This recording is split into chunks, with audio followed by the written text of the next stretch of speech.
नमस्कार शेतकरी बांधवांनो। तर मी आत्ता पत्रकार विलास बडे यांचा एक व्हिडिओ बघितला आणि डोळ्यामध्ये पाणी झालं। मित्रांनो, विलास बडे हे शेतकऱ्यांची व्यथा समजून घेण्यासाठी त्यांच्या शेतामध्ये जाऊन नवे तर कमरा इतक्या पाण्यामध्ये जाऊन ते सध्या रिपोर्टिंग करतायत। खरं पाहायला गेलं तर शेतकऱ्याचं दुःख समजून घेणं हीच खरी वेळ आहे आणि त्यांच्या दुःखामध्ये त्यांना धीर देण्यासाठी आपण उभं राहणं, आपल्याकडे जे आहे त्या माध्यमातून त्यांच्यापर्यंत आपलं सहकार्य पोहोचणं हेच खरं कर्तव्य आहे। तर तो शेतकरी ज्यावेळेस विलास बडे प्रश्न विचारित असताना बोलत होता त्यावेळेस त्याला बोलता येत नव्हतं, त्याच्याकडे शब्द नव्हते। कंठ दाटून आलेला होता, हुंडका दाटून आलेला होता, डोळ्यामध्ये पाणी होतं। खरंच शेतकऱ्याचं खूप मोठं नुकसान झालंय। मराठवाड्यामध्ये मागच्या काही दिवसापासून पावसाने हाहाकार माजवलाय आणि शेतकऱ्याच्या शेतामधलं सगळं काही वाहून गेलं। पूर आला आणि क्षणामध्ये होत्याचं नव्हतं झालं।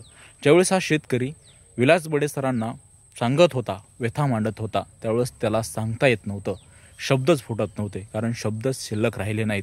मित्रांनो, ज्यावेळेस आपल्यापाशी काही असतं ना त्यावेळेस आपल्याकडे शब्द फुटत असतात, आपल्याकडे काही शिल्लक नसताना त्यावेळेस आपल्याकडे शब्दसुद्धा नसतात। असा हा व्यथाहीन झालेला शेतकरी आहे, उद्ध्वस्त झालेला शेतकरी आहे। तो शेतकरी काय म्हटला ते समजून घेऊयात। तर शेतकरी म्हणतो, घरात तेल मीठसुद्धा राहिलं नाही, गव्हात ज्वारी बाजरी गहू सगळं पुराणं वाहून गेले, ढोरे गुरे जनावरे कोंबड्या सगळं काही वाहून गेले, कपडे सुद्धा राहिलेले नाहीत। मी जे कपडे घालून आलोय ना ते सुद्धा दुसऱ्याचे कपडे घालून आलोय। हे ज्यावेळेस ऐकलं ना त्यावेळेस खरंच खूप दुःख वाटू लागलं। आणि ज्या शेतकऱ्यानं जगाला पोशिंदा म्हणून आपण जे संबोधतो त्या शेतकऱ्यानं सगळ्याला पोसण्याचं काम केलंय, अन्न पुरवण्याचं काम केलंय। आज शेतकरी उद्ध्वस्त झालाय आणि त्या शेतकऱ्यासाठी मदत पोहोचत नाहीये। तो शेतकरी सांगतोय, घरात काहीच नाही, पीठ नाही, तेल नाही, मीठ नाही, काहीच नाहीये। शेजाऱ्याच्या घरामधून नातेवाईकाकडून सध्या आम्ही आणून काहीतरी खातोय आणि जगवतोय। खरं सांगा मित्रांनो, जर अशी परिस्थिती शेतकऱ्यावरती असेल, जर एक बिस्किटचा पुडा या शेतकऱ्यांपर्यंत अद्याप पोहोचलेला नसेल, या शेतकऱ्यांपर्यंत अजून तांदूळ गहू पोहोचलेला नसेल, तर मदत कधी देणार आहोत? त्यांची उपजीविका भागवेल एवढं सुद्धा अन्न आपण त्यांना पोहोचू शकत नाहीत, कारण ते आज घरापासून दूर झालेले आहेत। घरातली अजून पुराची परिस्थिती मंदावलेली नाही, कमी झालेली नाही। घरात पाणी आहे, शेतात पाणी आहे, त्याने कुठं राहायचं, कुठं खायचं, काय खायचं, हा सगळा मोठा प्रश्न उभा असताना मराठवाड्यातला जो काही जनतेचा भाग आहे, जे काही लोक आहेत, त्यांनी त्यांच्यापर्यंत मदत पोहोचवली का, हा मोठा प्रश्न पडतोय। कारण की हा शेतकरी जगाला अन्न पुरवतोय। इथल्या शेतकऱ्याला खरंच मदत करणं काळाची गरज आहे। इथला शेतकरी या संकटातून बाहेर निघाला तर खरंच देश संकटातून बाहेर निघेल, एवढंच या निमित्तानं सांगतो। आणि त्या शेतकऱ्याची व्यथा ऐकून खरंच डोळ्यामध्ये पाणी आलं होतं। आपल्या देशाला कृषीप्रधान देश म्हणून संबोधलं जातं, मात्र या शेतकऱ्यांपर्यंत 2 टायमाचं जेवण पोहोचलंय का?